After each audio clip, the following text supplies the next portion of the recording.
뉴욕 증시, 재료는 많은데 먹을 게 없다. 보합권 마감. 뉴욕 증시의 3대 주가 지수가 혼조로 마감했습니다. 미국의 12월 연방공개시장위원회 의사록과 민간 고용과 주간 신규 실업보험 청구 건수, 매파적 연방준비제도 인사의 비둘기파적 발언 등 여러 재료가 혼재된 가운데 주가 지수는 등락 끝에 보합권에서 마쳤습니다. 8일 뉴욕 증권거래소에서 다우존스 잠시 산업평균 지수는 전장보다 106.84포인트, 0.25% 오른 42,635.2의 거래를 마감했습니다. 스탠더드앤드푸어스 S&P 500 지수는 전장보다 9.22포인트, 0.26% 상승한 5,918.25를, 나스닥 종합지수는 10.8포인트, 0.06% 내린 19,478.88의 장을 마쳤습니다.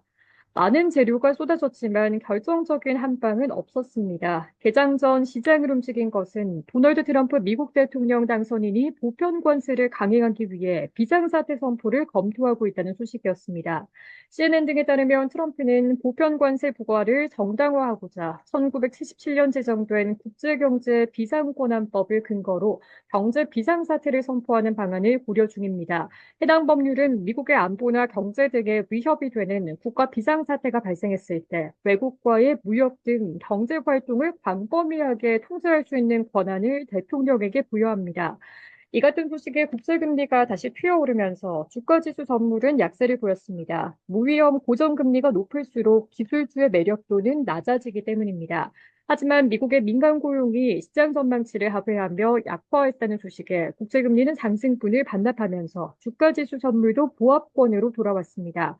ADP 전미 고용보고서에 따르면 작년 12월에 민간 고용은 12만 2천 명 증가한 것으로 나타났습니다. 직전달 증가폭이 14만 6천 명과 시장 예상치였던 14만 명을 모두 밑돌았습니다.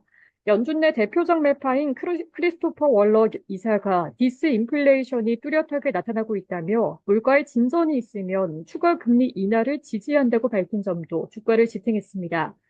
언론은 이날 공개 발언에서 1년 전 인플레이션이 잠시 증가했을 때 봤던 것처럼 진전은 고르지 않지만 최근 상승세를 평준화하면 디스인플레이션이 더욱 뚜렷하게 나타난다며 기준금리 추가 인하가 적절하다고 말했습니다.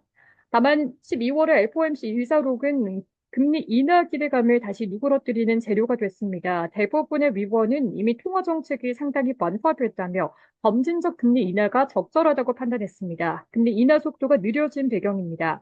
LPL 파이낸셜의 제프리 로치 수석 이코노미스트는 트럼프 정책을 둘러싼 불확실성이 아직 진행 중이기 때문에 전망가들은 금리와 성장, 물가 상승 경로를 모델링하는 게 점점 더 어려워지고 있다며 10일 비농업 부문 고용이 충격을 준다면 시장이 요동칠 수 있다고 말했습니다. 주요 기술 기업들도 별다른 움직임을 보이지 않았습니다. 거대 기술 기업 7곳을 가리키는 매그니피센트 7 종목들은 모두 보합권에서 장을 마쳤습니다. AMD는 HSBC가 투자 전망을 하향 조정한 여파로 4% 넘게 하락했습니다. 바클레이즈는 올해 초 증시의 주된 위험 요소는 시장이익의 대부분이 소수의 대형 기술 기업 성과에 달려 있다는 점이라며 빅테크의 S&P 500 지수 내 비중이 현재 29.3%에 달하고 이들의 주가 상승률은 작년 S&P 500 상승분의 절반을 차지했다고 말했습니다. 아이온큐와 리게티 등 양자 컴퓨터 관련주는 주가가 40% 안팎으로 폭락했습니다. 젠슨 황 엔비디아 최고 경영자가 실제 유용한 양자 컴퓨터가 나오려면 20년은 더 걸릴 것이라고 말한 여파입니다. 이베이는 메타가 페이스북 마켓플레이스에서 자사의 목록을 시험하고 있다는 소식에 9% 넘게 주가가 뛰었습니다. 시험을 통과하면 페이스북에서 제품을 구매하는 경우 구매자는 거래를 완료하기 위해 이베이 홈페이지로 안내됩니다. 미국에서 한 주간 신규 실업보험 청구 건수는 감소하며 고용시장이 안정세를 보였습니다. 미국의 노동부에 따르면 2월 4일로 끝난 일주일간 신규로 실업보험을 청구한 사람은 계절 조정 기준 20만 1,000명으로 집계됐습니다. 이는 직전 주 대비 1만 명 감소한 수치이자 시장 예상치였던 21만 8천 명을 밑도는 수치입니다. 업종별로 보면 에너지와 통신 서비스, 유틸리티를 제외한 모든 업종이 올랐습니다. 하지만 1% 이상 오른 업종은 없었습니다. 시카고 상품거래소 패드워치툴에 따르면 연방기금 금리선물 시장에서 11월 기준금리가 동결될 확률은 95.2%를 기록했습니다. 12월 FOMC 의사록이 나온 뒤에도 별다른 변동은 없었습니다.